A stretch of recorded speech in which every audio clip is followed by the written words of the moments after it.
যি সময়ত নেকি পিতৃ মাতৃক লৈ অৱমাননা কৰা হয় বা পিতৃ মাতৃক আমি অৱহেলিত কৰোঁ, সেই সময়তে কিন্তু এক ব্যতিক্ৰমী দৃশ্যই আপোনাৰ হৃদয়কো চুই যাব।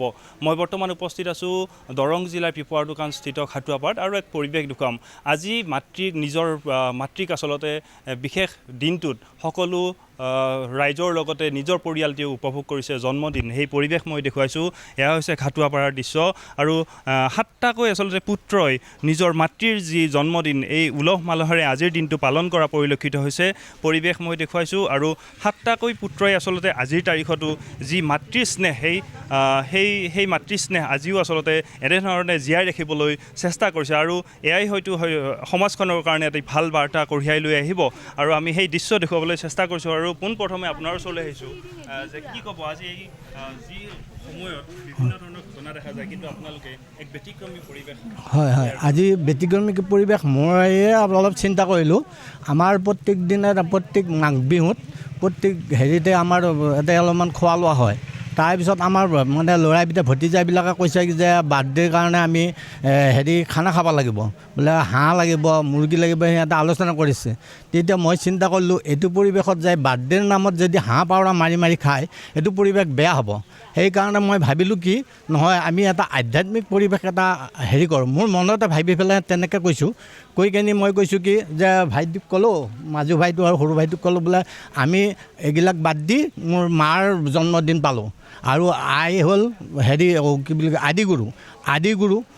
আদিগুৰুৰ নামত আমি কৰোঁ, অনুষ্ঠান এখন পাতোঁ। তেতিয়া এয়া হৈছে খাটুৱাপাৰাৰ দৃশ্য। মই পোনপ্ৰথমে আইতাগৰাকীক দেখুৱাইছোঁ। প্ৰায় 80 বছৰ গৰকা এগৰাকী আইতা, এতিয়াও আচলতে 88 বছৰ বয়স এওঁৰ হৈছে আৰু এতিয়াও আচলতে যি ধৰণৰ আইতাৰ মুখখন দেখি আমিও চিন্তা কৰিছোঁ যে এটাই কথা আৰু কেইদিনমান থাকক। আইতা কি ক'ব আজিৰ দিনটোত কেনেকুৱা লাগিছে আপোনাৰ ল'ৰাই গোটেইখিনিয়ে কেনেকুৱা লাগিছে কৈ দি। ভাল লাগিছে নে মনটো? ভাল লাগছে বাপা, ভাল লাগিছে, ভাল লাগছে। ভগৱানৰ সন্তান ঈশ্বৰে এইখিনি মত দিছে। আপোনাৰ কেইটা ল'ৰা আছে? কেইটা ল'ৰা আপোনাৰ? অহংকাৰ নহওক, কেইটা ল'ৰা আপোনাৰ? অহংকাৰ নহওক, 7টা বাপা, ছোৱালী 2টা আৰু ঈশ্বৰৰ সন্তান। নিশ্চিতভাৱে আৰু এটা কথা মই উল্লেখ কৰিছোঁ, 7গৰাকী পুত্ৰ থকাৰ পিছতো আজি 7গৰাকীকে আচলতে গোটেইকেইজনকে এক বৃত্তিমূলকভাৱে সকলোৱে নিজৰ নিজৰ পথ বাছি লৈছে আৰু কোনোবাগৰাকী যদি হোটেলৰ আচলতে কোনোবাগৰাকী শিক্ষক। মই পোনপ্ৰথমে আপোনাৰ ওচৰলৈ আহিছোঁ। কি ক'ব আপোনাৰ পৰিয়ালটোৰ লগতে আজি ধৰক মাতৃৰ যি জন্মদিন এই জন্মদিনটোৰ বিষয়ে অকণমান জানিব বিচাৰিছোঁ। নমস্কাৰ। আমাৰ আইৰ আজি 88 বছৰ জন্ম দিৱস। আমি আজি 3 বছৰ হ'ল জন্মদিনটো আমি পালন কৰি আহিছোঁ আৰু এই বছৰো আমি গুৰু ভকত আৰু ৰাইজ মাতি আনি জন্মদিনটো পালন কৰিব ওলাইছোঁ। তাৰপিছত আমাৰ পৰিয়ালটো বৰ ডাঙৰ পৰিয়াল। আই মানে বিয়া হৈ অহাৰ পিছত যেতিয়া সন্তান জন্ম দিয়ে তেতিয়া বহুত কষ্ট হৈছিলে। বহুত কষ্ট কৰি তাৰমানে ল'ৰা আমি 7জন, ছোৱালী 9জন ল'ৰা ছোৱালী বহুত কষ্ট কৰি আমাক ডাঙৰ দীঘল কৰিলে। ডাঙৰ দীঘল কৰাৰ পিছত এতিয়া আমি ভাবিছোঁ কি আই সেই কষ্টৰ এটা মনত এটা যাতে শান্তি পায় তাৰ কাৰণে আমি চিন্তা কৰি এই অনুষ্ঠানটো আমি 3 বছৰ হ'ল পালন কৰা হ'ল। আমাৰ পৰিয়ালটো মই চিনাকি কৰি দিছোঁ লগতে গোটেইখিনি। তাকেতো মই তাকে কৈ দি আছোঁ।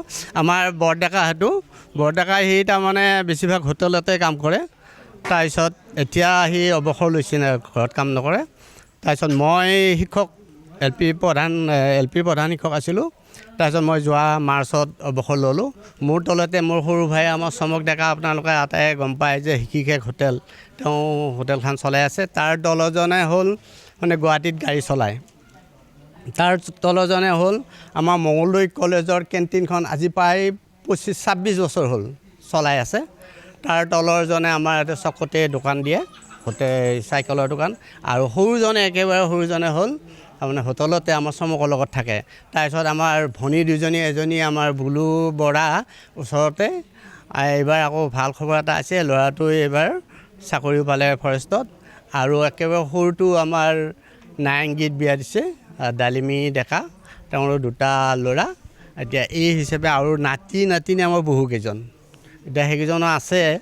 আজি গোটেই আচলতে বৃহৎ যি পৰিয়ালটোৱে এনেধৰণে উদযাপন কৰিছে মই পুনৰ কৈছোঁ সেই খাটুৱাপাৰাত মই উপস্থিত আছোঁ আপোনাৰ ওচৰলৈ আহিছোঁ মাতৃৰ আজি যি জন্মদিন পালন কৰিছে আপোনালোকৰ গাঁৱৰ সকলো মানুহ আহিছে কি ক'ব যে এনেকৈ যিহেতু আমি বিভিন্ন সময়ত দেখা পাওঁ মাতৃক বৃদ্ধাশ্ৰমত থোৱাৰ সেই পৰিৱেশো আহি পৰিছে তাৰ কিন্তু বিপৰীত ছবি আজি ইয়াৰ পৰা গৈছে কি ক'ব কি অনুভৱটো ক'ব নমস্কাৰ মই পোনপ্ৰথমে দীৰ্ঘ কামনা কৰিছোঁ আৰু আই যি তাৰমানে অসুস্থ হৈ আছে এতিয়া সুস্থ হৈ আছে আমিয়ে অসুস্থ হৈছোঁ আই এতিয়ালৈকে তাৰমানে অসুস্থ হোৱা বুলি ক'ব নোৱাৰি ডক্টৰক তাৰমানে আমি দেখা হোৱা নাই আমিয়ে বহুত ডক্টৰক দেখাইছোঁ সেইকাৰণে আইৰ শ্ৰদ্ধাটো আমাৰ বহুত তাৰমানে সেইকাৰণে আমি তাৰমানে এনেকুৱা অনুষ্ঠান আৰু থকাকেইদিন পাতি যাম বুলি আশা কৰিছোঁ নিশ্চিতভাৱে ক'ব লাগিব চকুৰ আচলতে এয়া আনন্দৰ চকু পানী কোনো এয়া দুখৰ চকু পানী নহয় আৰু এটা কথা উল্লেখ কৰিছোঁ এনেধৰণে আচলতে সকলোৱে নিজৰ পিতৃ মাতৃৰ আচলতে জন্মদিনেই হওক বা তেওঁক যি শ্ৰদ্ধা সেই শ্ৰদ্ধা ৰখাটো আচলতে আমাৰ দায়িত্ব আৰু কৰ্তব্যৰ ভিতৰতে পৰে আৰু এই প্ৰতিবেদন সেইকাৰণেই যুগুত কৰিছোঁ যিহেতু আমি এক ইতিবাচক খবৰ লৈ আমি এই খবৰ আগবঢ়াইছোঁ